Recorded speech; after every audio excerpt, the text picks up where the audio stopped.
So like an aircraft carrier on Earth, it has a crew of like 10,000 people. Hey Siri. Shit. How many people? I want that to be the cold open.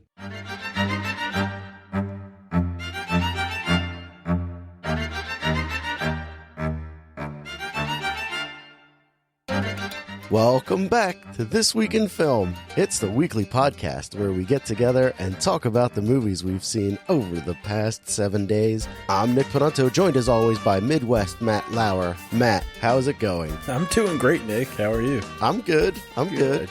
Good. I've seen 2 movies since we spoke last. Oh, How many have you seen? I've seen none. But since one of yours I saw before recently, it'll work out just fine. Right.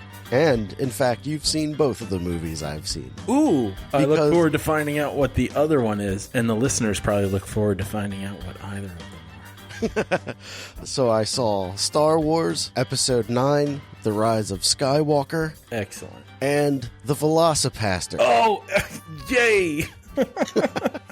My neighbors are like, what the hell's going on next door? That dork is excited about something. Some sort of dinosaur priest. We'll save the big movie for the end, so let's start with Star Wars, The Rise of Skywalker. From 2019, directed by J.J. Abrams. Matt already briefly discussed this movie, so we're just going to get into spoilers.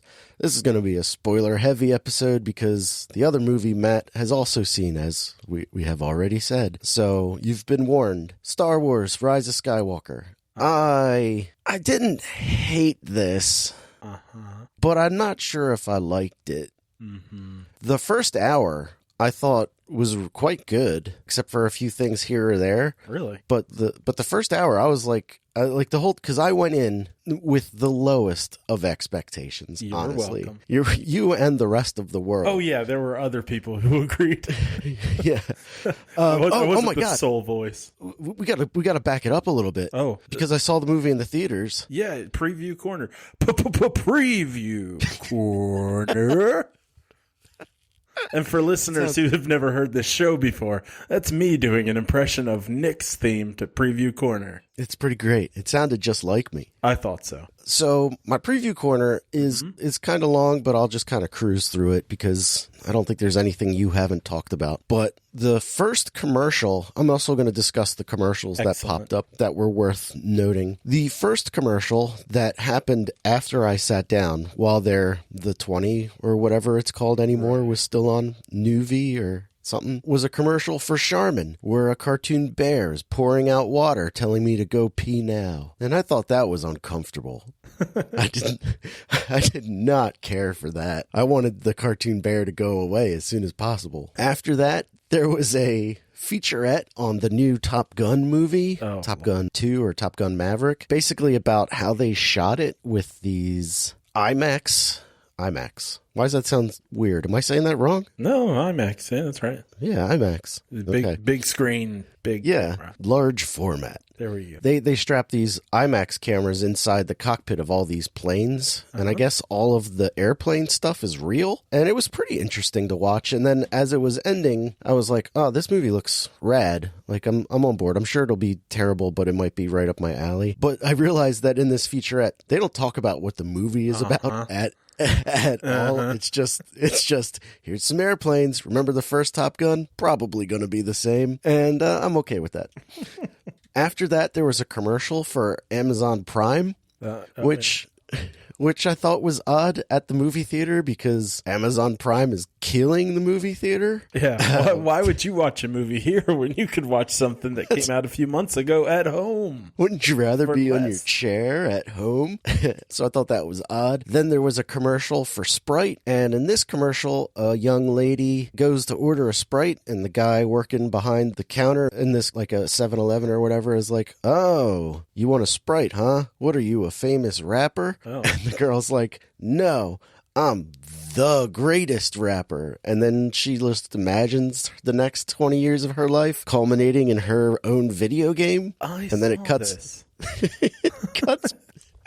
It cuts back to her, and the shopkeeper's just nodding his head like, yeah, the power of Sprite. And then she walks away with her Sprite, and that's the end of the commercial. Now, even though I have seen this, when you first said a woman walks up to buy a Sprite, I thought you were going to say the guy behind the counter goes, are you sure? And it's at this point that this theater that I was in had exactly 4 people in it. Myself, really, some old guy, and then this old couple who were sitting like 3 rows ahead of me. And I could hear everything that they said in between the previews. And this guy had an opinion on every preview. Nice. So I'm going to refer to this guy because at one point he says to his companion or wife, he says, is there anyone else here? So I wrote down, is there anyone else here, guy? Because he didn't want to sit up and look around. He made her do it. Wow. And she like pokes her head up like a meerkat and looks around and she goes, there's 2 other people. One guy's behind us. Was that you? No, I wish. The first trailer that played is the Ryan Reynolds movie Free Guy. He's in the Grand Theft Auto video game and realizes that he doesn't want to be just an ancillary character anymore. I think this movie looks like a ton of fun. Like I hope it is. But at the end of the trailer, the guy in front of me says, I don't think so. I like this guy. No, I don't. He's lazy. Never mind. Then a new trailer for Tenet played that I had seen on the internet, but not in a theater before. And it's quite exciting. I'm excited about this movie, the new Christopher Nolan movie. And well, since you have seen a preview for it that has stuff in it, what does it look like? So there's a guy, I don't remember the actor's name. I want to say John David Washington, but I'm probably just getting that completely wrong. And I guess he passes some test to die, and when he dies, he becomes part of some government agency. It's a Nolan movie, so nothing makes a lot of sense, and it's cryptic. But basically, there's a lot of time control going on in this movie. Robert Pattinson is also in it, and I don't think he has any lines in the trailer, but he's just kind of there. And there's some pretty cool looking action sequences. One where like they're driving backwards down a highway, dodging cars, and then there's this crazy car accident. And then at the end, the car they're in is still going forward, but the car that had the accident, the time reverses on it and it like goes back together. And I was like, oh, that looks awesome. So time control, not time travel, I guess, but time control. And then at the end of the trailer, they're in a room with a bunch of bullet holes. And the guy says, when did this happen? Or what happened here? And the main guy's like, it didn't happen yet. And then like some stormtroopers or something come in the room, and then I guess the fight happens. I'm into it. But anyone else here guy says, I don't want to see it.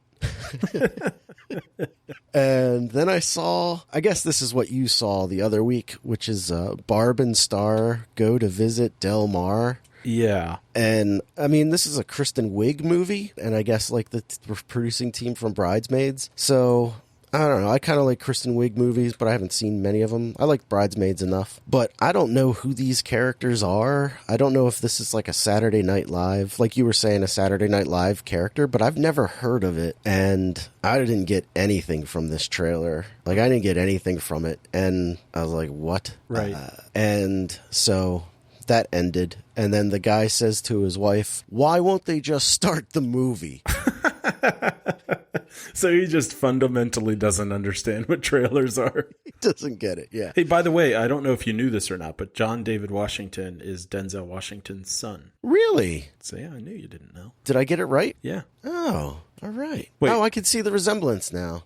What do you mean, did you get it right? I just said yes, but I don't know what you mean. Did you get what right? When I said John David Washington is in Tenet. Oh, did you get his name right? Yeah. Yes. Sweet. I'm super great. The next trailer I saw was for the World War I movie 1917, and I can't wait to see this. This looks incredible, and that's all I got for that. But as this trailer ended, the couple didn't say anything, but then the next trailer started, and the wife this time goes, not another one, and we are about halfway through this list. So a trailer for Wonder Woman 1984 played. Really? And yes. I haven't seen that yet. Oh, it's okay. I'm into it. Looks kind of neat. When you see it, tell me what you think. Well, you saw it. Why don't you tell me what you think? Well, I've seen it like 8 times now, so I'm kind of like burned out on it.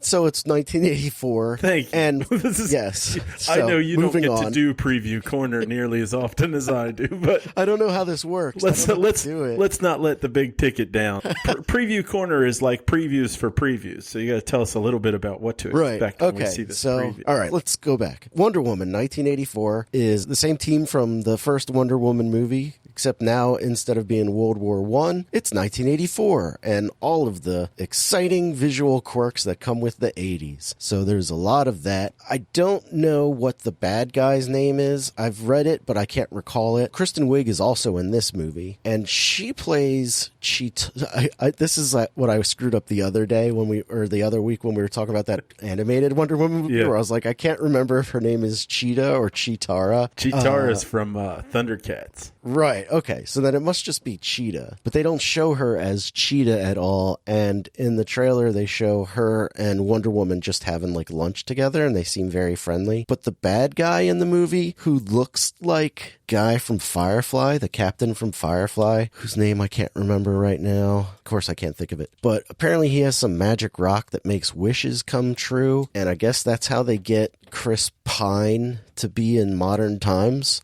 or the 1984s. Like, she makes a wish, I guess, and brings him back to life. Oh. And then they're walking around 1984 together, and they have a couple of good jokes together in the trailer. The trailer's pretty charming, and then towards the end it gets a little eye-rolly. But I was wrong about the first Wonder Woman movie, so I'm going to reserve judgment until I see this one. But it looks charming. I love Chris Pine and Gal Gadot together, so Nick, would you recommend this preview? As the preview ends, it puts up a full page that says when it's coming out, and it comes out this summer. Sounds like this preview has third act problems. So at the end of this trailer, the guy in front of me just goes, huh? So he's interested. He's all right with Wonder Woman 1984. Yeah. And then a commercial for a Google phone comes on with Stephen Hawking. I'm assuming Stephen Hawking talking. It could just be a computer talking in the background about how great Google phones are, or how great mankind is because now we can take pictures. And so when that ended, the guy goes, "My God, another one." Then the trailer for Black Widow played, and I have got to completely disagree with you about this movie. I think this movie looks kick-ass. Then you do completely disagree with me. Yeah, because this is the first time I saw it on the big screen, and I was like, I like this even more. This looks fantastic. But at the end of that trailer, the guy goes, sigh. He makes a sigh sound, and then, we should just go home. This guy was solid gold. Then a trailer for the Pixar movie Onward came on, which you have spoken about, I think, once before. Is that the one with the half a body thing? Yeah, and they're like Smurf men. They're like blue troll that's a good people way to put or it, something. Yeah. I don't know. I don't get what this movie's about at all. and it didn't look very appealing to me. I was not on board. Did it look to you like a Pixar movie? It did not. It looked like a Fox Animation Films movie, or a DreamWorks production. At the end of that movie, it moved on to Mulan, the trailer for Mulan, so fast that I couldn't hear the people's response. But I have nothing to add. I'm sure Mulan. He would have said something along the lines of, "What the hell was that?" Yeah. What's a Mulan? And at the end of Mulan, I couldn't hear. And then they showed a commercial for Gold Peak Iced Tea, real brewed tea. Yeah, I've seen that too. Which I don't think this movie theater sells. I could be wrong, but I had to wait in line to get my ticket, so I was just kind of looking at everything that they had, and I did not see any iced tea. So why are you showing me this commercial? And also, I've always been like, why iced tea? Why before movies iced tea of all things? Well, I mean, if you're going to show an iced tea commercial, show it at the beginning. If you sell iced tea, right after. You're right about it not being in the theater, though. Well, that's true. Yeah. But like, show it right after the pee commercial, because now after I peed, I could just stop and get something to drink. Anyway, I don't know. I don't get it. Then there was an epilepsy warning before the movie started, which was odd. I've never seen that before. And then during the movie, I recognized the scene where the epilepsy would have happened had I been epileptic or sensitive to photo flashing. Epileptic is a fun word to say. So that was Preview Corner for me. But before I forget, when I was walking out of the theater, I was behind the old man and his woman companion. Oh, good. And he says, as they're walking out the door, "Hey, before we leave, I'm going to use the bathroom." And she goes, "Okay." And she nicely holds the door for me. And he steps out into the hallway and he goes, "Well, I guess I'll just go in here." And she goes, "What?" And he goes, "This bathroom, it's for everybody, I guess." And it's a unisex bathroom. And he is not happy about it. Jeez. which really makes me wonder what his feelings on the Mulan movie were. Yeah, I'm not as much of a fan of this guy as I was for a moment. I like people who grouse aloud about the previews. That's about it. And like, all I can think is just go around the corner. That's where I'm about to go to the bathroom, in the big bathroom. Anyway, that was Preview Corner and Post Movie Corner. Preview Corner and Commercial Tangent. Commercials don't get a full corner. They're advertising themselves. We should get money for advertising their advertisements. Hey, yeah. What's the name of the iced tea that we find so delicious and satisfying? Hey, Gold Peak iced tea, real brewed tea. That's brisk, baby. All right, well, we're not going to top that. So, Star Wars, Episode 9, Rise of Skywalker, is okay. Like I said, I didn't hate it. To the opinion. Yeah, I've already introduced this movie. It's okay. I didn't hate it. Like, I definitely did not hate it as much as you did. And my opinion on it may drag as time moves forward, because that seems to be what happens with these Star Wars movies and me, is like, as time goes on, I like them less and less. Except for Solo, which has kind of bottomed out to being, I don't hate it, it's just really boring. And then I have only seen The Last Jedi one time in the theater, and thank God for that, because, well, I'll get into that in a moment. But I think The Force Awakens, which was the other J.J. Abrams Star Wars movie that kickstarted the whole new Star Wars thing, I love that movie. I think that movie's wonderful. And Rogue One, I've got a lot of problems with, but it's pretty fun. You can go back to our back catalog and find out all about my opinions on Rogue One, because I have so many. So we've also reviewed all those other ones too. It's true, multiple times. The first hour, not terrible. I was like, this is fun. We're on an adventure. I wish Princess Leia wasn't in this movie. But like what I was saying with The Last Jedi is, it seems like they crammed 2 movies worth of junk into this third movie to try and erase as much as they could about The Last Jedi. It seems like they did everything they could to not acknowledge it, and to just, J.J. Abrams had, here's what the first movie is, here's what the second movie is, and here's what the third movie is. And then Rian Johnson came in with The Last Jedi, and he's like, that's great, I'm going to do my own thing. Which, for some people it works, for me it didn't. I hated it. I know you didn't hate it. You were kind of... No, I liked it. You liked it, right? I liked it. Yeah. The only thing that I really had a problem with was the unnecessary plot with Finn and Rose. Other than that, it might have been my favorite Star Wars movie.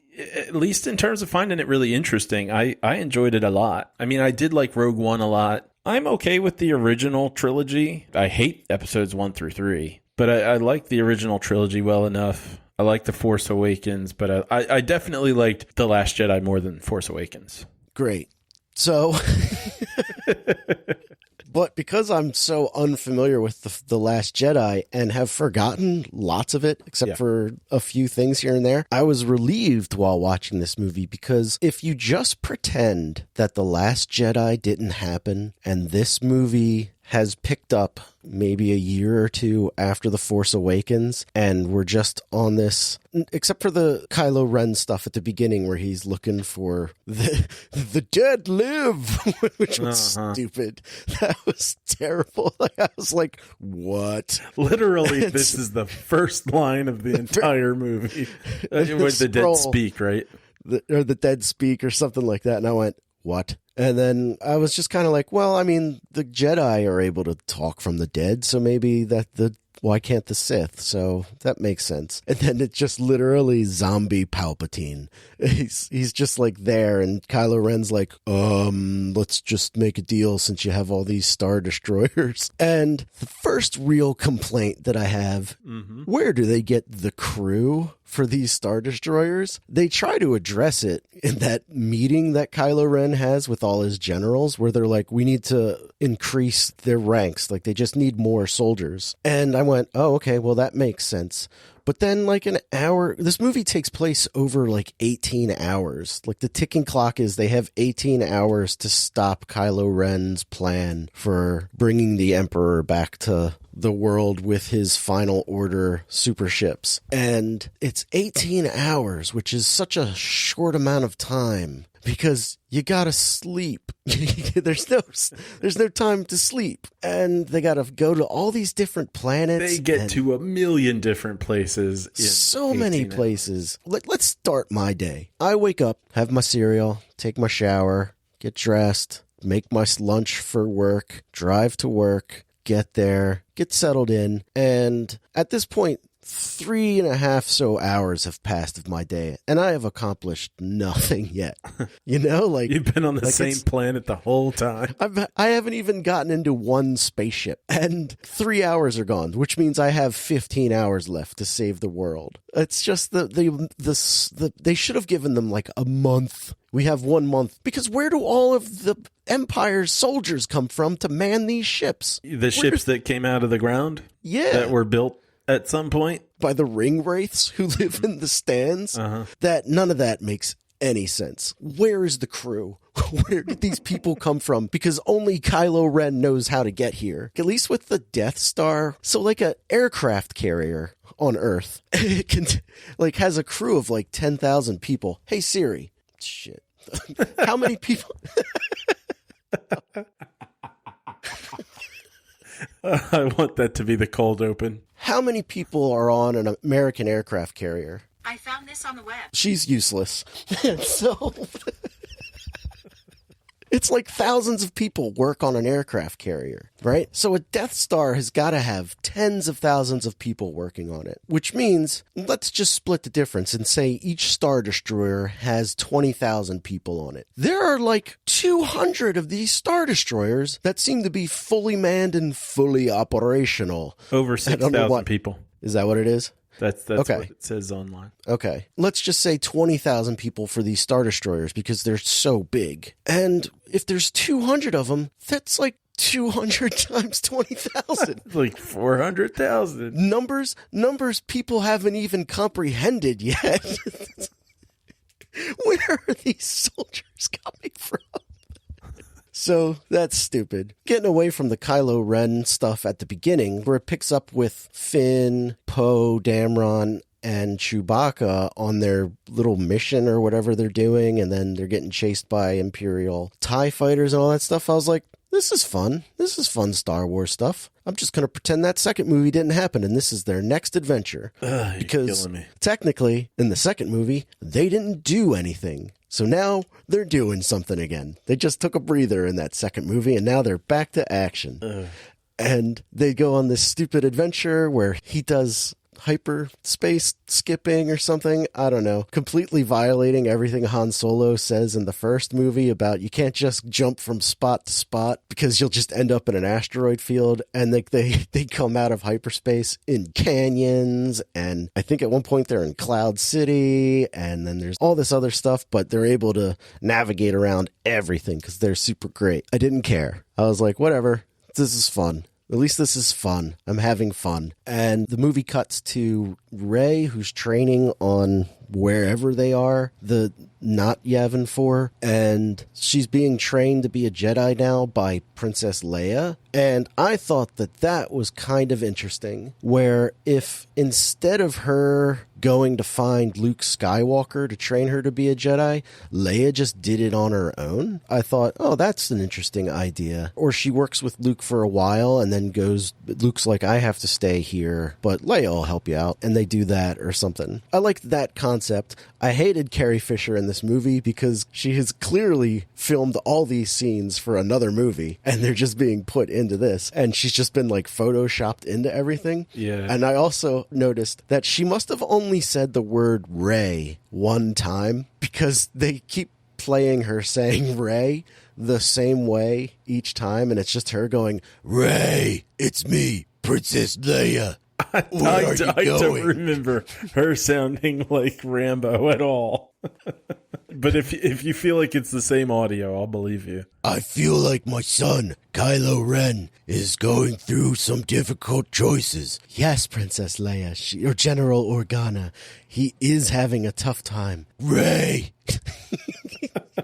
Cut away from my face because the footage is only 2 more seconds long. Here are my hands now. As I hand you my lightsaber for some reason. And well, because she needed a second lightsaber. I mean, you knew that the second it happened. You're like, oh, she's going to need an extra lightsaber. I didn't see that coming because she gives Leia the lightsaber, and then 30 seconds later, Leia's like, here's that lightsaber. You might need this. It's dangerous to go alone. Take this. And you're like, someone's going to need a lightsaber, and then Adam Driver throws his in the ocean. You're like, oh, there's where that spare lightsaber was for. Oh, there's a second boat? Yeah, of course there's a second boat.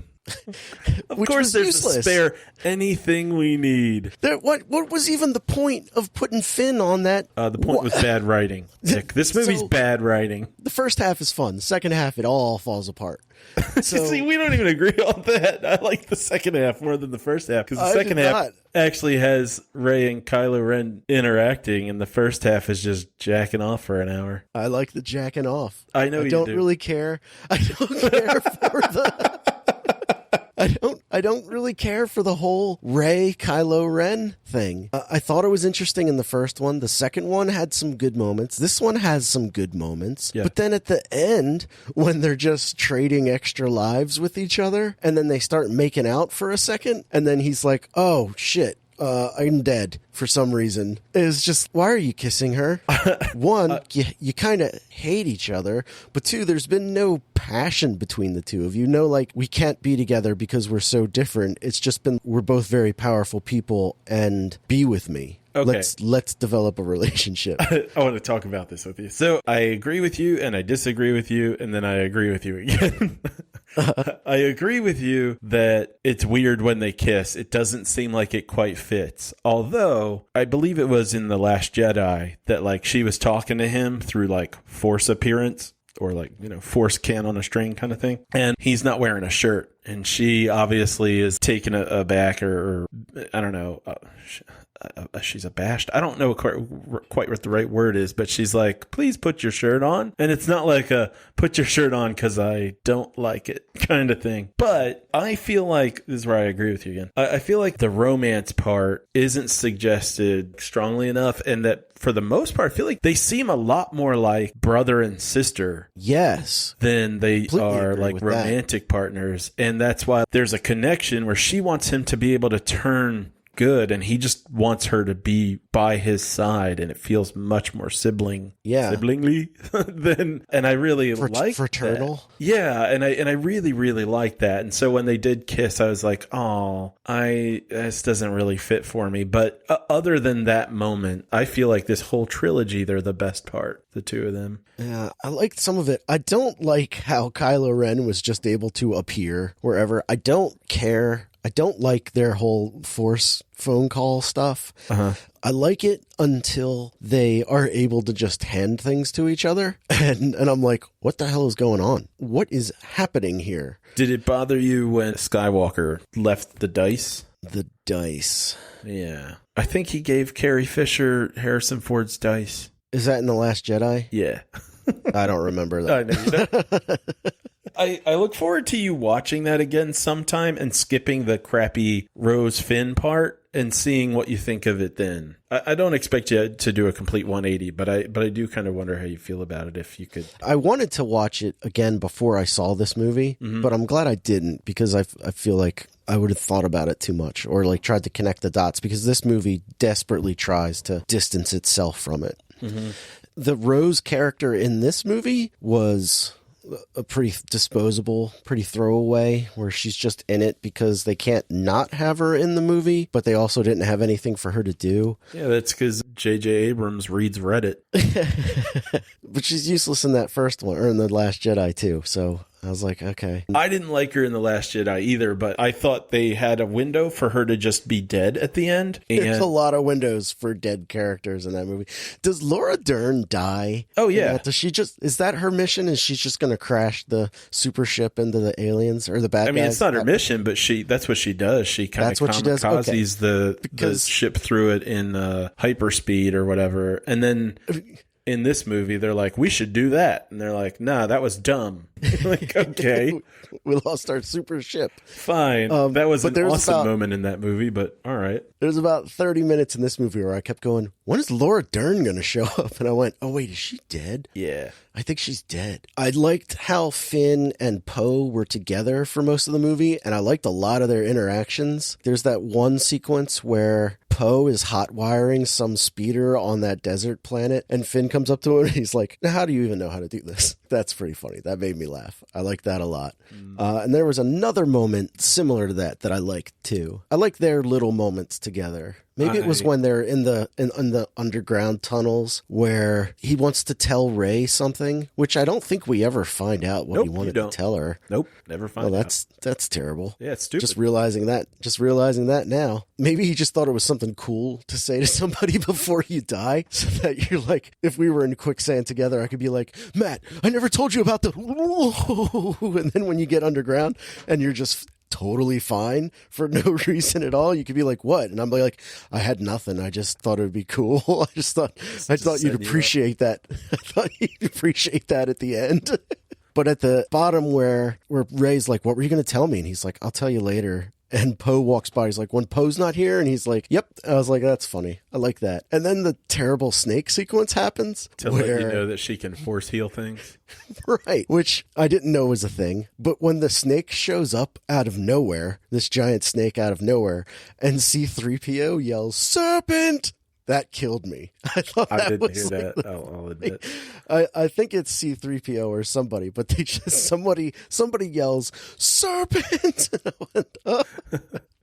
That made me laugh. I don't think it was supposed to be funny, but it made me laugh. I want to go back for a second on this because I didn't finish my thought on this Rose thing, and it sounds like I just wanted her dead. And the truth is that in that movie, I did not like her at all. And when she died, I thought, cool. You know, she's gone. But it seems like the reason that she's got so little screen time is, again, just because of Reddit and people hating on things. Which, you know, if she lived, fine, have her be a character in the movie. But apparently the internet was so cruel to that young woman that she had to, the actress who didn't write the movie, that she had to like shut down all her like social media stuff because people were just death threatening her and just running her down like it was her fault. That's sad. Yeah, she shouldn't have made that movie. Yeah. She shouldn't have done.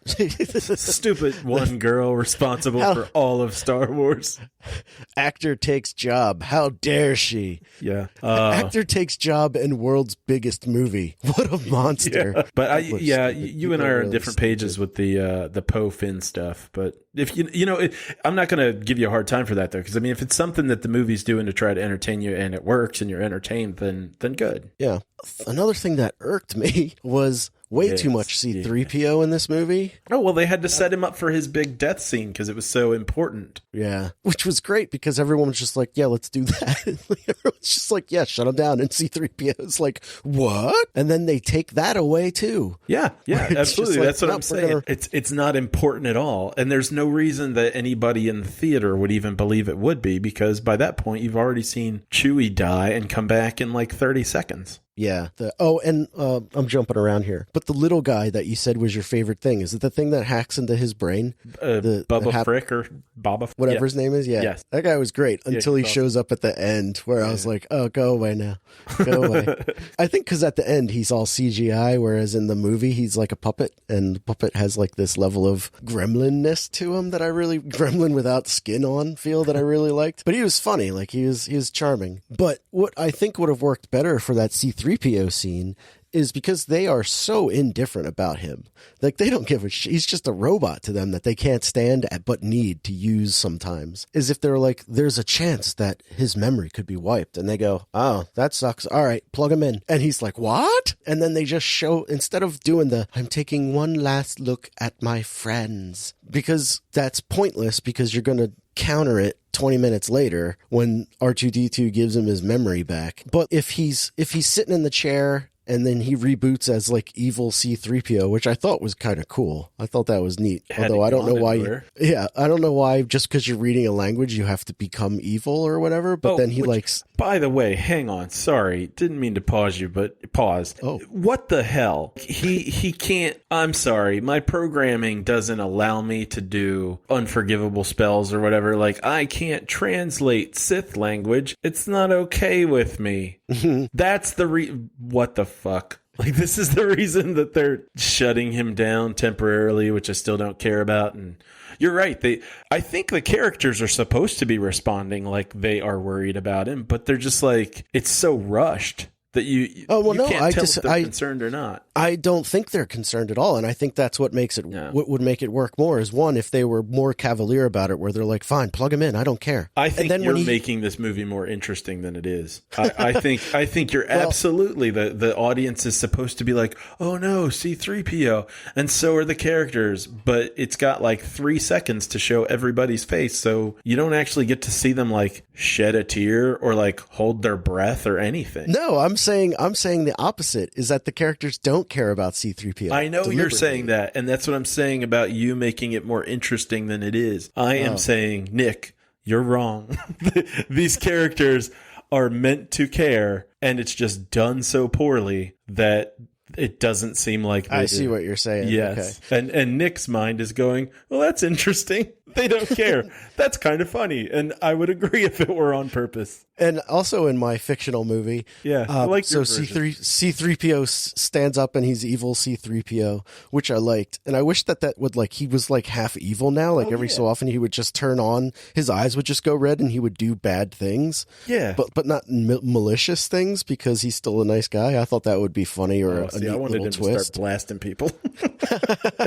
But what else could have worked? He sits down after reciting his thing and his eyes light back up and he's like, oh, I still have my memory. And they don't care.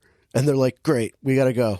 Like, I was like, that would be much more better for me in my better version of this movie. But doesn't he? That's how that scene goes. He doesn't have his memory for like 10 minutes, right? And then R2-D2 is like, here's your memory. Or like that other thing that they want to sell as a toy. Gives him his memory. Somebody gives him his memory back. R2 gives him his memory back, but that's like at the end. Okay. But I did like how he goes, hello, I am C-3PO. And then that little alien guy is like, hello.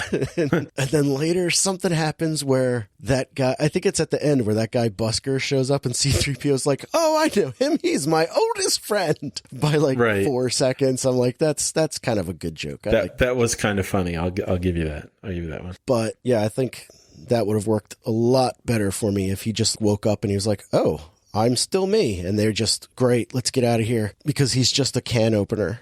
Yeah. So how heartbroken were you when Chewbacca, character who's been through all the movies, was laid to rest? When they blow up his ship? Yeah. I thought that scene was kind of neat. Again, I don't know how Kylo Ren just shows up. And two, how far away from each other are they? Because it seems like he's far away, but very close. Oh, I kind of took it that they were like about a half a football field apart. Oh, see, I thought they were like 5 miles apart. Oh. No, I think at one point you can see them both on the screen at the same time doing the Harry versus Voldemort lightning thing. I mean, it's really wide. And so, like, they have that force battle over the ship. And it would have been cool to like watch the ship fall apart, or if we could be inside the ship with Chewbacca while the ship's being torn apart by his good friend.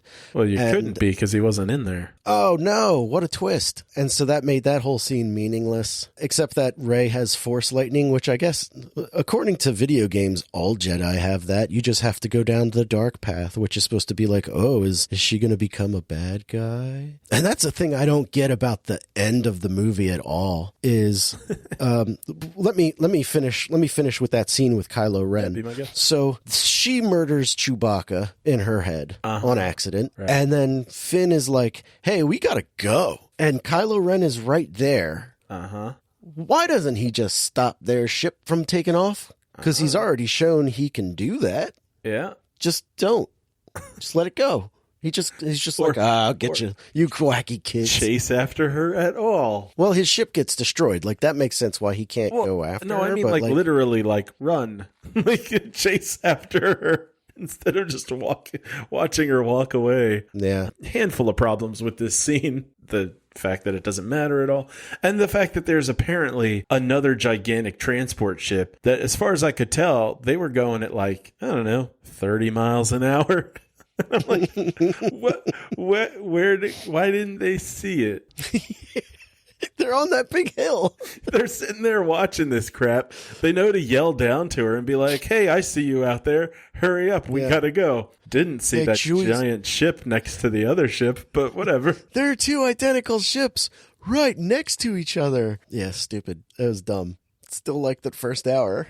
So, but jumping all the way back to the end, sure. When the Emperor got Rey in front of him, and he's like, "Yes, that is why I brought you here to strike me down." And she's like, "What?" He's like, "Yes, you kill me, and all of the Sith will go into you." Yeah, and I remember when a demon told me to do something so it could possess my body, and I was really tempted. I feel like joining the Sith is supposed to be like a consensual thing. Like, you have to choose to sign a deal with the devil. You've got free will. Well, I guess that's why he's got to tell her what will happen. But she's just there to assassinate him. Why does killing him with the lightsaber mean that he gets to be inside her? Well, I mean, honestly, maybe you are solving one of the problems I have with this, because I feel like it's stupid that he tells her, like, if you kill me in anger, I will possess you. But what you're saying is it has to be done willfully. And he's going,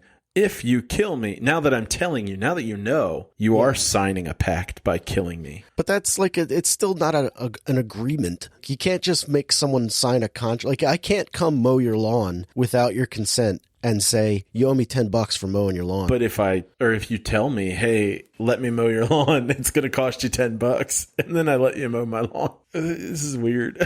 Yeah, no, it doesn't. It's just not how an agreement works. The thing in episode 3, it's stupid, but when Anakin becomes Darth Vader, it's so dumb in that movie too. But like, there's a literal moment where he makes a choice to become a bad guy, where he's like, I guess I'll be a bad guy to save Padme, which is just the worst name.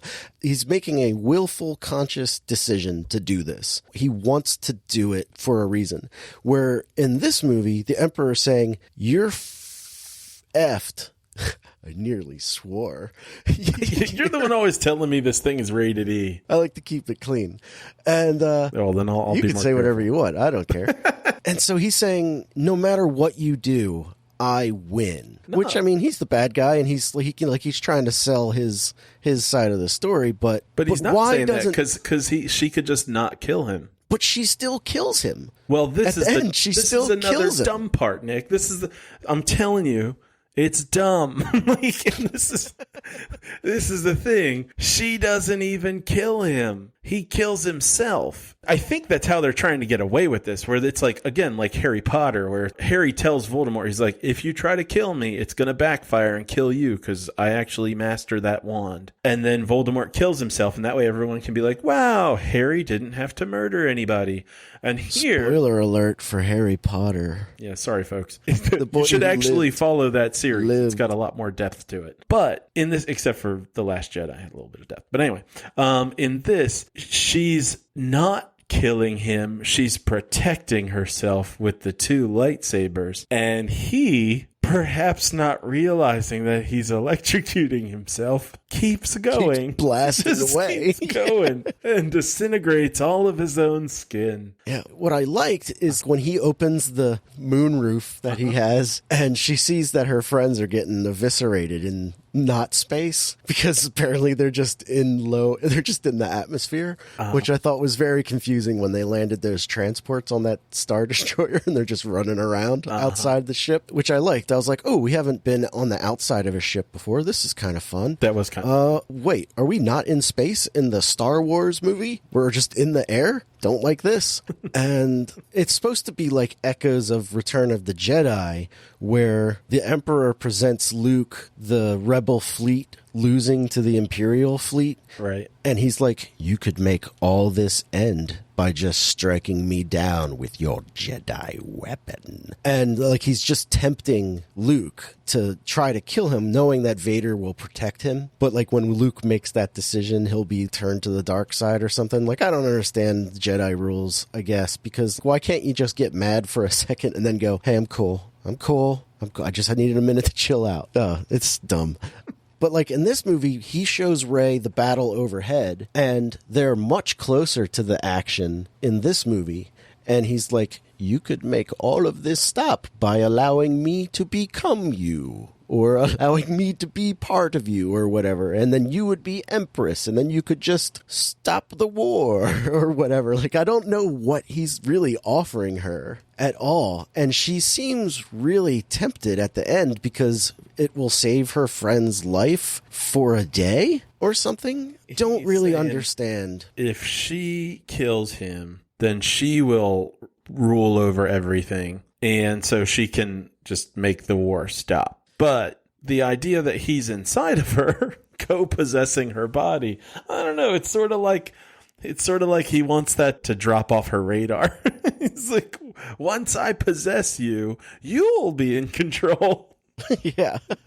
But like if that was the case, where even if he was just a voice in her head, like how at the very, very end when Luke and Yoda, who she never met, are in her head, and I think Obi-Wan is there too. Everyone's there. Samuel Jackson's voice is in there. Is that what I heard? Yes, apparently there's some voice from like the Clone Wars cartoon show or something. Really? Yeah, they threw a lot. There are a lot of voices, and then Yoda shows up again. And I was like, oh, double Yoda. Has Luke been talking more than once? Because I thought I just heard him one time. I imagine that that's what it would be Sith-wise. She'd just have the Emperor in her head all the time. So she should just strike him down, take the throne, and go, peace for everyone, I abdicate.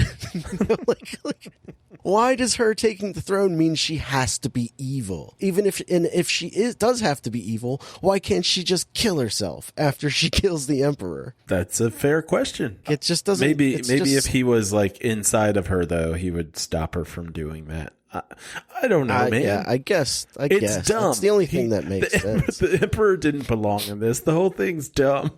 Yeah. I don't know.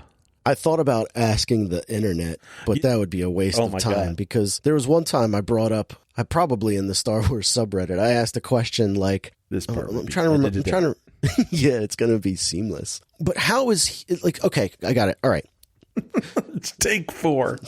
So Luke is getting ready to go try to rescue Han and Leia and Chewie on Cloud City, and he's like, I gotta go, and he like takes off in the X-Wing, and Obi-Wan in ghost form is like, that boy is our last hope, and Yoda's like, no, there is another. How does Yoda expect to get to her? What is the goal if Luke dies, other than Princess Leia still exists for a day or two? There is another.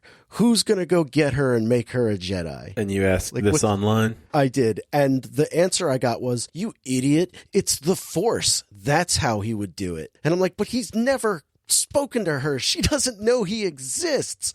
Luke just found out that he exists. Like, Luke didn't even tell them where he was going. He was just going on vacation. I would love to see the scene where Leia just chilling out wherever, not even really knowing she's got any Jedi anything in her, sees this green wrinkled up little elf show up and be like, here to find you I am. She'll be like, what the hell is that thing? Just kill it. Kill it. I knew you when you were a baby. Your mother had just lost the will to live. We separated you, we did. Oh, man. But speaking of scenes that I would love to see, and the complaint you were making about this whole Emperor thing, I don't know if they could just cut stuff out of the beginning that doesn't need to be there, because even if you enjoyed it, it doesn't really need to be there. Or if they could just do a 10th movie, and be like, look, this is going to be longer. And actually, if you want the Emperor to be in it for some reason, show that rise back to power. Maybe explain some of this stuff in a way that it's not all rushed at the end and at the beginning, where it's like, the dead speak, the Emperor's back. That's where I was saying, like, they're just trying to cram 2 movies worth of this Emperor character into one movie. Yeah. Because JJ's like, I'm not coming back for another one. We're just going to do the 2 movies that I had planned out, and we're just going to cram them together.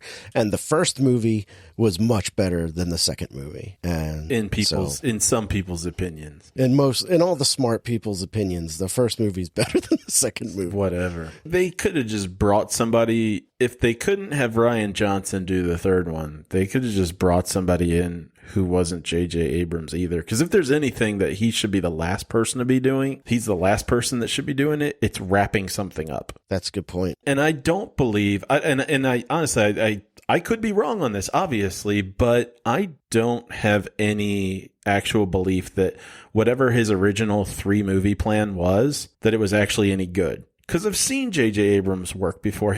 One thing he's good at doing is introducing an idea and having people go, oh, I'm curious about that. After that, it's all downhill. That's not wrong. And he, some of the stuff that people are pissed off with the Last Jedi for, I'm like, he's the one that did that. Rian Johnson had to come into the movie and come up with a reason that Luke would have ditched everybody. And he did. And he came up with a reason that actually had to do with internal motivations and fear, which carries over because he was afraid that Kylo Ren was going to lose his shit to the dark side. And he was scared as soon as he saw Rey go, when they started to meditate and she went, quote unquote, right to the dark side. He's really flipped out about it. I'm like, hey, you know what? He's done a pretty good job of showing how Luke would end up in this really whacked out place. And then having him throughout the movie come back to appreciating investing in things in a way that's even more advanced, because it's not about the Jedi. Like, he talks with Yoda, and Yoda's like, look, man, the Jedi is going to come and go too. The reason to be invested in things isn't because, you just have the right answer. It's because people are important to you. And so he's got this other motivation that isn't just like, yay, I'm on the good side. And he comes back and he's got a full character arc throughout the entire movie. And then this movie sort of like acts like that didn't happen. And I don't know, when he shows up and he's like, don't throw your lightsaber, it deserves better treatment than that. I want to believe that that's J.J. Abrams going like, yeah, this is where he ended with things. He came back and he loved everybody. And so he's sort of appreciating something in a different way. But what it feels like, and I think it actually is more, is him going, yeah, fuck that last movie. I don't like the way it did that. So you would never throw your lightsaber. That's something an idiot would do in a different movie. Mm-hmm. The Last Jedi did a better job with that. And with that all being real motivation, I don't think that J.J. Abrams does that. If they wanted to go, if they had asked in The Last Jedi, hey, Luke, why are you over on this island? J.J. Abrams' answer to that would have been, oh, I needed to get a MacGuffin to get a MacGuffin to get a MacGuffin, so I just had to come here. It was some externally driven thing that was just a thing that happened because plot contrivance. And that's why I don't really believe that him having all 3 movies would have been much of an improvement, if any at all. I feel like it would have just been 9 hours of random things happening. And I've never seen Lost, but it would be like the Star Trek version of Lost, but in a Star Wars universe. I don't know why I brought Star Trek into it. Which means about 6 hours of a pretty good movie. Because the first 6 seasons of that are pretty good. Okay. You'd like Lost until just don't watch the last season. But I'd be sitting there the whole time going like, I know this doesn't know where it's going. It's like the X-Files, once you kind of pick up on it, you can't unsee that you can tell it doesn't know. You can't unlearn it. Yeah. Yeah. That's true, yeah. Totally disagree with almost every one of your points about The Last Jedi during your Mark Hamill thing, but whatever. Almost all of them. So Nick, how about, all right, we'll put you in the director or the writer's seat here. Hold on. Luke is on this island for some reason. He's ditched everybody. Why? Why has he ditched everybody? Because his protege, Kylo Ren, or Ben Solo, whatever his name, went bad. So you're coming up with the same exact reason? Well, for different reasons. I wouldn't have Luke Skywalker try to kill a child while he's sleeping, even if it was a moment of weakness. And in that, I wouldn't throw away everything I ever worked on because of that. Just because you had one premonition about somebody doesn't mean you can just throw it all away and then try to kill a child to keep that from happening and thus completing your vision. Because he sees Kylo Ren becoming Kylo Ren, and he's like, oh, I gotta put a stop to this right now, so I'll just murder this sleeping child. Oh, he woke up. Oh no, now he's gonna become Kylo Ren because of me. Shit. I guess I'll just go hide for a while. Whereas what would have been more interesting is Luke Skywalker is missing, which is how the movie starts. And it's missing because Kylo Ren wants to hunt him down and kill him, which is the point of the first movie. Is they're both trying to get to BB-8 because he has the location of Luke Skywalker, or the final piece of the puzzle or whatever. And so the second movie should just be her and Luke Skywalker training together. He's just supposed to be Yoda in this movie. Like, he doesn't need like a super deep storyline. He doesn't need to say the Jedi need to end or anything like that. Everything that he does in the movie is so outside the character of Luke Skywalker that none of it makes any sense. Just because it happens in the movie doesn't mean because it's supposed to happen that way. Everything that he does in that movie just feels forced. No pun intended. Totally pun intended.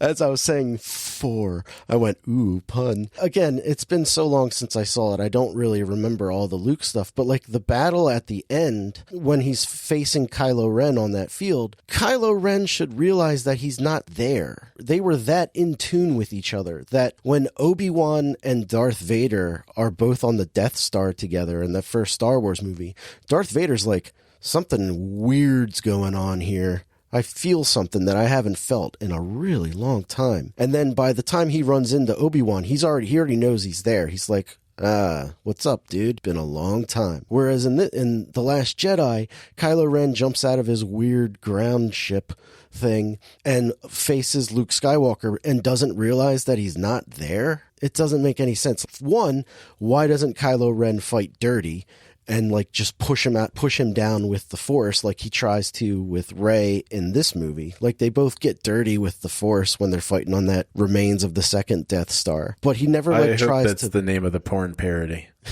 Get dirty with the Force. Sorry, continue. But like, he just doesn't realize that Luke isn't there. And then Luke is like doing all kinds of weird, ooh, you can't hit me. You can't hit me. Look how sucky you are. I'm super great, Luke. I haven't done anything in 30 years. I've been sitting on this island for 30 years, but I can move like I've been doing DDP yoga every day. And then Kylo Ren's like, oh, you're not really here? Oh, well, this was a waste of time. Oh, no, that Rose girl sacrificed herself or something? What's going on over there? Who is that? Oh, she's still alive? Okay. Oh, Luke's gone. We'll see what the internet has to say. Yeah. I do need to watch The Last Jedi again just so I can reestablish my We should watch that together. It's going to take us like 8 hours because we're going to have to stop and have a bunch of philosophical debates, especially with that Yoda scene. There's a lot there, and I think it has to do with some pretty big ideas that take the Luke stuff to kind of a different level of abstraction. You know what? Go ahead. What I just remembered, like that Yoda scene is like Yoda's telling Luke, and correct me if I'm wrong, but Yoda's telling Luke that being a Jedi is more than just reading some books and meditating. Yeah. Is that right? Yeah. And Luke is like, well, I've destroyed all the books. But there's more to it than that. It's also that there's a bigger idea, and it's not as concrete as like Jedi or Sith or anything like that, but there's a bigger idea beyond being a Jedi. Like that. But then 10 seconds later, Rey has those books anyway. So she has them. It's like Luke didn't do anything. Luke didn't do anything at all. And Yoda's just kind of like, oh, you're burning down your house. How stupid.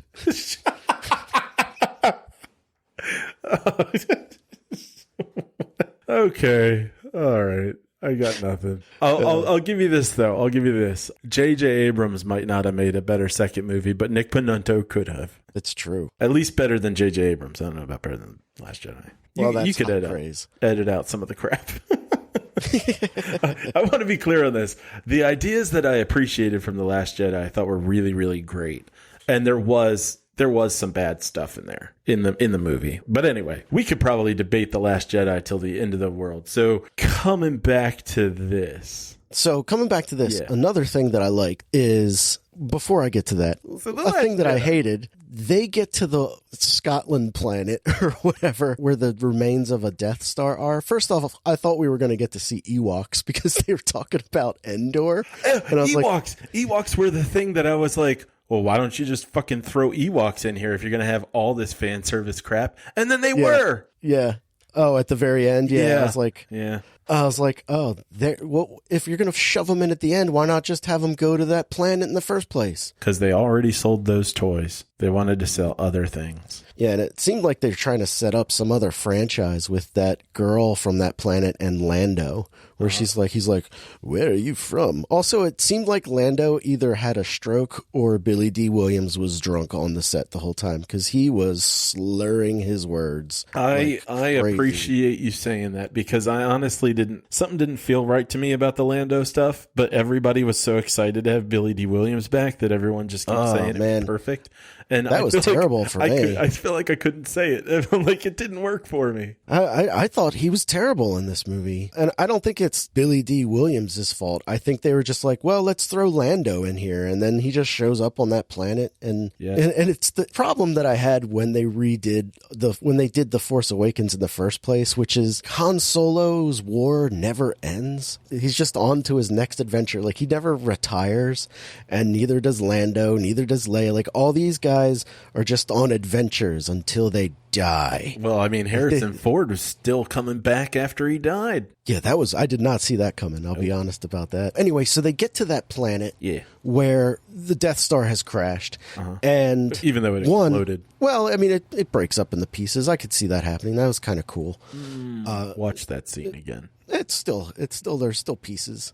And so it crashes into this planet. So she's got this dagger from a guy who killed her parents but also saved her. I don't get it. I didn't understand that at all. She pulls out, she's like looking at the dagger and looking at the remains of the Death Star, and she pulls out like a compass out of the side of the dagger, and she's like, oh, never noticed that before. I'll just line this up with what's left of the Death Star, and perfect. That's exactly where it is. It's a good thing I'm standing right here. Right here. All I could think of when that was happening was in the Goonies, where Mikey's got that skull stone thing. And he's got all these clues to lead him to one specific spot. And then when you hold the stones up, it kind of lines up to show you that you're in the sort of right place. And they're like, it's got to be here. And then the adventure continues. But this thing's literally got a red dot, like a laser sight on the end of it to say, exactly here.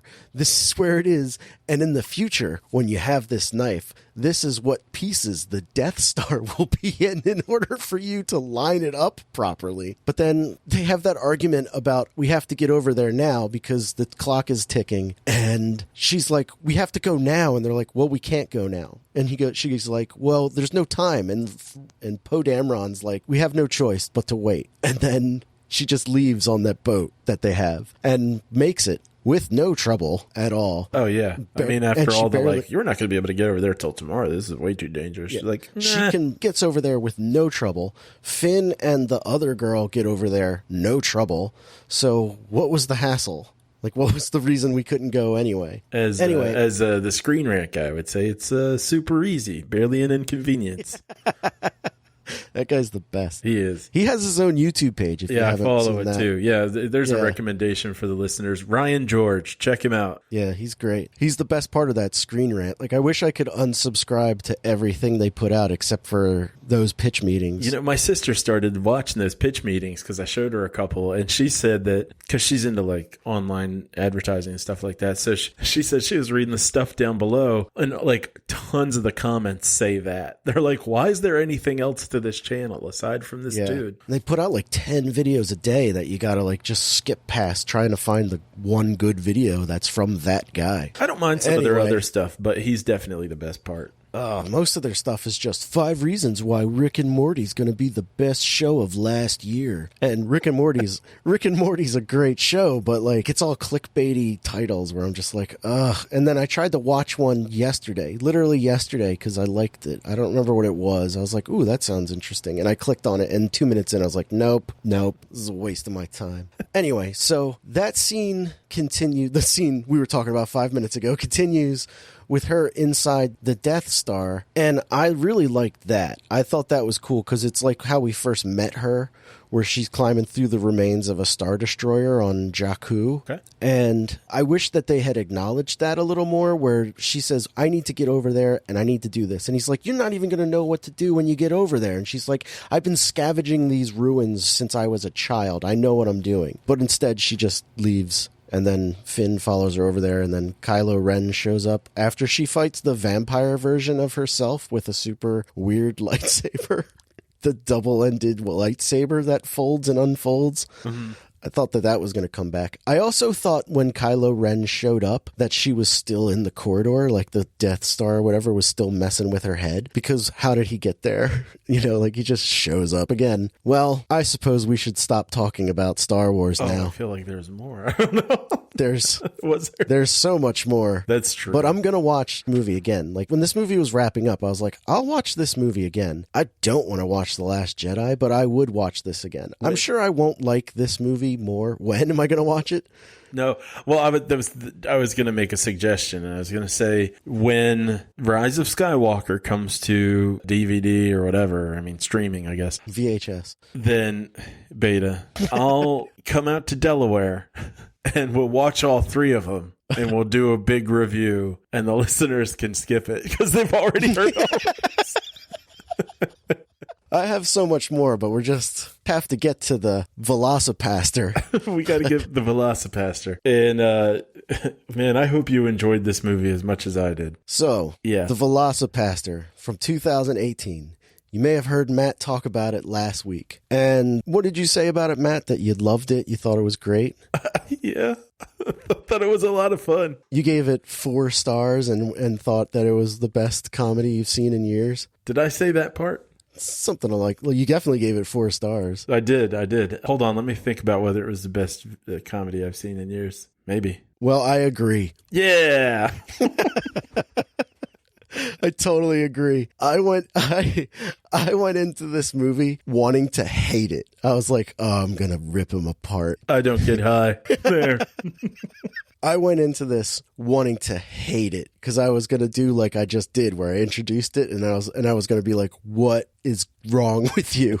And the movie starts and it's like the main guy giving a sermon. And then it cuts to him outside of the church. And he's like, Mom and Dad, hi. And I'm like, what is this garbage? What the hell are we watching? And my wife watched it with me. Oh, thank God. And we were both like, what is going on? And then the parents' car explodes. Yeah. And it just cuts back to the parents. And it just says, missing visual effect. And then you're off to the races. It broke me. Like I was like, oh my God. And you're right. Every scene has a pretty good joke. I disagree with you about the music. I thought the music in this movie was great. Except No. I like the music. I was saying, I think some of the music works because it's sort of at a place in a way that's really funny. Like the appropriate music for a sex scene is not a punk song. Right. Or because what the sex scene is that it's like it's supposed to be slow and romantic, but like that punk song is playing. Right. And the music seems to be very meta, where like the songs are about what's happening in the movie too. I really liked it. I really liked this movie a lot. It was very, very funny. It's silly and purposely bad, but it was very funny. It's just really well done. Yeah. Like I think one of the complaints that you had about it was the fake or the guys laughing goes on for too long. I think that's the only complaint I had about it. There were a couple jokes that were about length of stuff, and I liked the first one, and then after that I was like, you got so much better stuff here. I don't think you need these. That laughing scene between the white guy and the Asian gentleman, that's a careful edit right there. Yeah, you're gonna have to redo that. Where the Asian guy is laughing and then the white guy just goes, ha. No, that was funny. That was funny. But then it does go on for too long. But like every time that guy laughed, it was just a different kind of laugh. Uh-huh. I think that the point of recording that scene, they just recorded 10 different versions and just used all of them. They were like, which one are we going to use? Let's just use all of them. But the best one was the first one. That one killed me. When the pimp confesses to what's the pimp's name? Oh man, Magic Frankie Orlando or something like that. I don't even know. Frankie Mermaid. Oh yeah. Frankie Mermaid goes to confession for no reason except to tell the VelociPastor that he murdered his parents. And he's like, yeah, I'm a real bad guy. See, I stole some candy from a baby and then I threw that baby in a river, to get rid of witnesses. And he just keeps talking. It's just like, oh man, everyone just delivers their lines with such great ease and the right amount of integrity. It's like, they mean it and they know it's a joke and they do it it's a perfect balance. They know it's a joke without having to wink at the camera. They all play it straight. Yeah, and there are for the most part. Yeah, but they're in on the joke, and that's the thing. Is like, people will say, and I understand when they do say it, that you can't do bad on purpose. So The Room is amazing and intriguing and uncomfortable and hilarious because it's meant to be good and it's a disaster. Right. But Birdemic 2 or things that try to do it on purpose. Or like a Sharknado. Yeah. And that's because they're bad and they're trying to be bad, and that doesn't make them good. But this is a movie that's like, we're trying to be bad, but we're not bad, which is amazing. Right. And it's not trying to be bad like it's lazy. It's a parody. It's that sort of humor where we know what we're going for here and we're executing it perfectly. And the joke is that. And it's not just like, hey, we were so lazy and you're going to laugh at how low the quality is. It's like, this is clever. Yeah. You said parody, and that really nails what the movie is. It's a parody of bad movies. Mm-hmm. And it's done like the first Airplane movie is done in a similar way, where everything is done, all the actors perform like they're in a play, but what they do is ridiculous and what they say is ridiculous, but to the characters, it's earnest. Right. Yeah. Exactly. And that's why that movie succeeds. Now, like, I know Airplane is just a remake of some movie from the 50s. I think almost word for word for the most part. It's like word for word from the original script, and then they just like pepper some jokes in, but it's the way that they made the movie that makes it a comedy. When you were talking about the movie before I saw it, about this VelociPastor, I keep wanting to say the pasta velopster. So, face acting. And you're totally right. There's so much great face acting in this movie where the characters just react to each other instead of waiting for their turn to tell a joke, because there's not a whole lot of jokes. There's just a lot of reactions to things, and the things that they're reacting to are ridiculous, but to them it's not. When he's in the woods or the park that one day, and for whatever reason the main girl's a prostitute and she's like in a park, which I would think would be the worst place to pick up guys at night, is in a park. And Frankie Mermaid is like, yeah, you go to the park because that's where Frankie Mermaid makes his money. I'm like, what? And so she's in the park, and then she gets held up by some guy, and then the dinosaur shows up, and she's just like, oh, good, this dinosaur is here. Weird. And then she takes it home.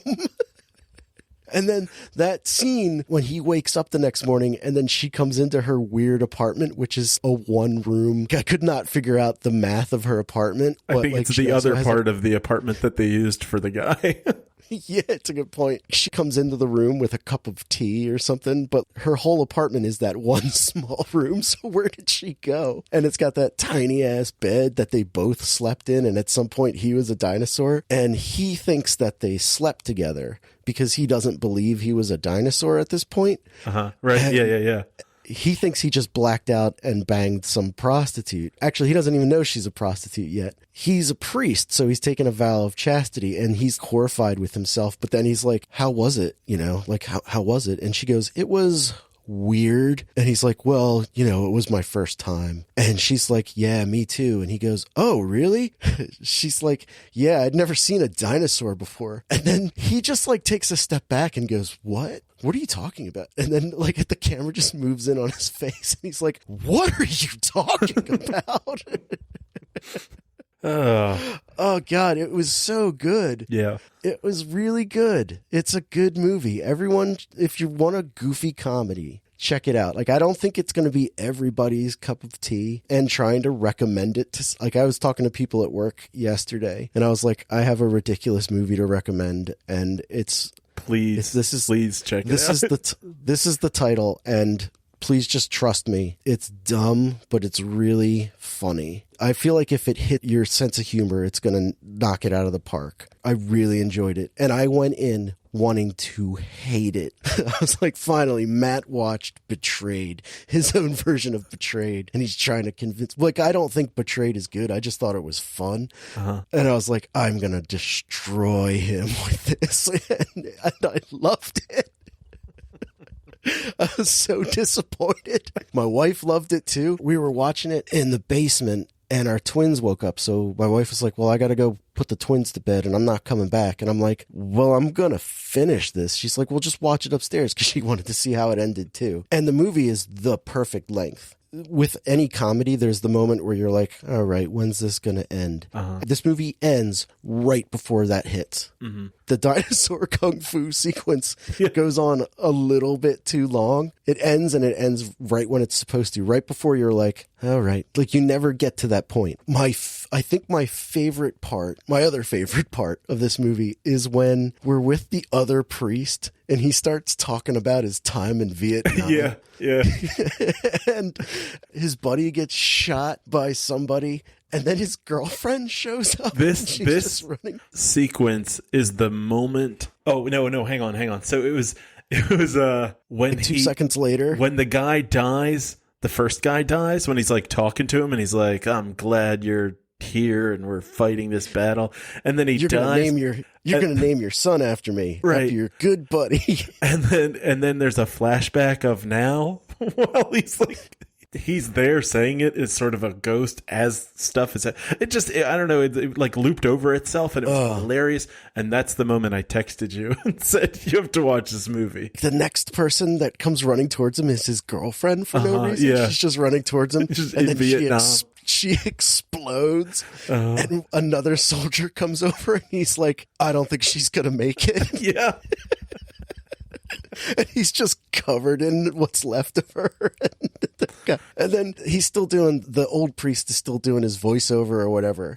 And then it just cuts, like it does like a slow dissolve to like a city street. And you think that the flashback is over, and it's just him walking down the street, and then he still has like the bad wig on, and he's like, later that year I returned home and decided to begin, and then the movie just makes like a beep sound and cuts, because they're like, we're done with this story. Oh God, that was so funny. Oh God, my face hurts just talking about it. And seriously, we could go through like every scene of this movie and be like, that's a good joke. That's a great joke. And okay, so here's the thing I didn't want to tell you earlier, because you still had stuff to say and I didn't want to sway you at all. So I messaged Greg Cohen and Alyssa Kempinski. Yeah. I messaged both of them today to say that we would be dropping last week's review of the movie tomorrow. And both of them got back to me very quickly with nothing but kindness and excitement. And so they seem to be excited that I'm sure they've got a lot of bigger things going on than our humble little podcast, but they were nice enough to respond. I hope so, because they were great. Yeah, no, they're really good. They're awesome. Greg Cohen, you nailed it. You knocked it out of the park. Alyssa Kopinski, you knocked it out of the park. Great job, guys. And the director was also the writer of the movie, Brendan Steer. That guy's got good vision. He does. I looked into his catalog or whatnot, and he's got like another movie that he's written a few movies. I guess they're all bad horror movies or horror movies, but he's only directed, I think, one other film. So I'm interested in seeing that if it's like another comedy or something like that. But oh yeah, definitely. I hope they're in it. This movie on IMDb has a rating of 5.6, which is only 2 or 3 points lower than London Has Fallen, which is one of the worst things I've ever seen. The IMDb rating is out of this world bad as far as garnering. Yeah, they deserve way better than that. But I read up into the trivia of this movie, because when it finished, I was like, I must have more. And the reviews on IMDb are ridiculous. And it's people who either got it, they're like, look, this movie knows what it is, and it's great. And there are other people who are like, this movie is terrible. I don't even know how you could call this a movie. And I'm like, oh God, how could you miss it? How could it go over your head so far? I feel bad for those guys, because they are missing out on a fantastic time. I agree. I'm looking at a review right now where a guy says the film plays out like a Saturday morning cartoon meets a trauma movie, and I disagree with that, because I can't stand trauma movies. You either get trauma or you don't, and I don't. I don't get it. I don't know that I've ever seen any. I know of them. Yeah, they're tough to watch. I imagine if you made one, it'd be fun to do. But like, they're all like college projects for the most part. But it's, I guess, experimental horror. I don't know what you'd call it. But I just don't. They don't work for me. Where I'm like, nope. No thanks. Scott tried to get me to watch Jesus Christ Vampire Hunter a bunch of times, and I'm like, I've tried, dude. I've tried a couple of times to watch that. I cannot get through it. I can't do it. And, that's one of the things that I really sealed me on this movie right away, is because when it starts, it has an inexpensive look to it. Uh-huh. The one trivia thing I read said that it was shot on film. I don't know if that's correct, because 2018 shooting a movie on film, but what do I know? It seems very expensive. But the sound in this movie is great. And that's the thing that kills me in a lot of bad horror movies, is the bad microphones or just bad audio in general, where a movie can look bad, but if the audio quality, I say this on a podcast where I'm using like a $3 microphone, so I know I'm a hypocrite, but like if the audio is bad in a movie, I don't care if the video looks bad, because you're shooting in the dark, it's going to be grainy, you're going to get what you get. But if the audio is bad, then I'm like, I don't care for this. And this movie, the audio is solid. From a technical standpoint, the movie's a success on almost every level. I agree. Matt, what did you see this week? Nothing. Oh, no. Well, I guess that's unfortunately, we have to wrap this up early. We're only, like an hour and a half in? Maybe once it's been edited, an hour and 15 minutes. We're recording this in the evening, which might be why we have that weird evening energy again. This is where I'm awake and you're tired. The other ones, I'm always like talking extra slowly. That's because I wake up late. And in my head, I was like, this should be like 45, 50 minutes. So it should be a quick show. And now it's like our second longest. All we did was talk about Star Wars. So anyway, my movie rankings list update for this week. Oh, yeah. And I'm really excited to see where VelociPastor goes. I'm going to put it above Boyka. Wow. Yeah. Like, Boyka's another movie where, like, I really liked it. My autocorrect has VelociPastor. Nice.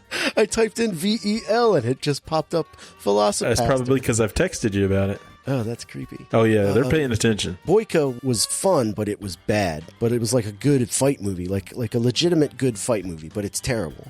And I enjoyed it quite a bit. And it has 2 stars, but it's in the number 19 spot. VelociPastor, by the way, is going underneath John Wick 3 and above Boyka. undisputed 4. I'm going to give this 3.5 stars.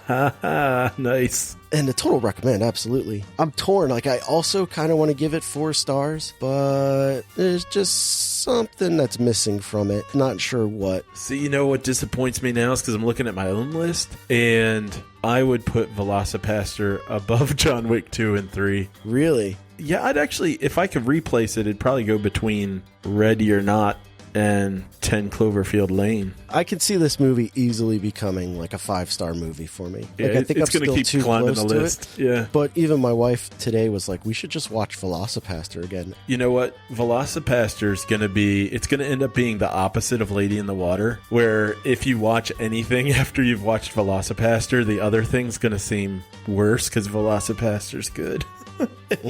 For those of you listening who don't know, the Lady in the Water effect is that if you watch any movie after Lady in the Water, it seems like better. Immediately after Lady in the Water. You gotta watch them back to back. Yeah. For instance, The Happening. I've only seen it the one time. Not that bad, especially after Lady in the Water. Star Wars. The Star Wars. I guess I'll put it down in Space Central. In between Mission Control, the unsung heroes of Apollo, and above A Year in Space. And I'm going to give this movie 2.5 stars. I could see that number dropping in the future. I could see it going down, but right now I'm okay with it. I will say this: my wife and I turned on one of the app machines. I guess for some reason I'm not going to say the name of the super multi-billion-dollar company that we've been talking about for the last hour and 48 minutes. We watched the first 2 episodes of The Mandalorian, and it's excellent. It's really good. It's so much better than this last few Star Wars movies, where you're just like, put Jon Favreau in charge of all this stuff, because he wrote at least the first 2 episodes of The Mandalorian. He's one of the producers on it, but it's excellent. If you haven't checked out The Mandalorian, I haven't seen all of it yet, but it's quite good. I have that service because I got a phone recently, so I get like 6 months for free, and I haven't activated it yet. I've been waiting for the whole thing to be out because I don't like waiting for stuff. Okay, so that's that. Matt, anything for Midwest Matt recommends this week? Relationship Alive. Good podcast for taking into consideration things that might not occur to you about relationships. Yeah, so that's that.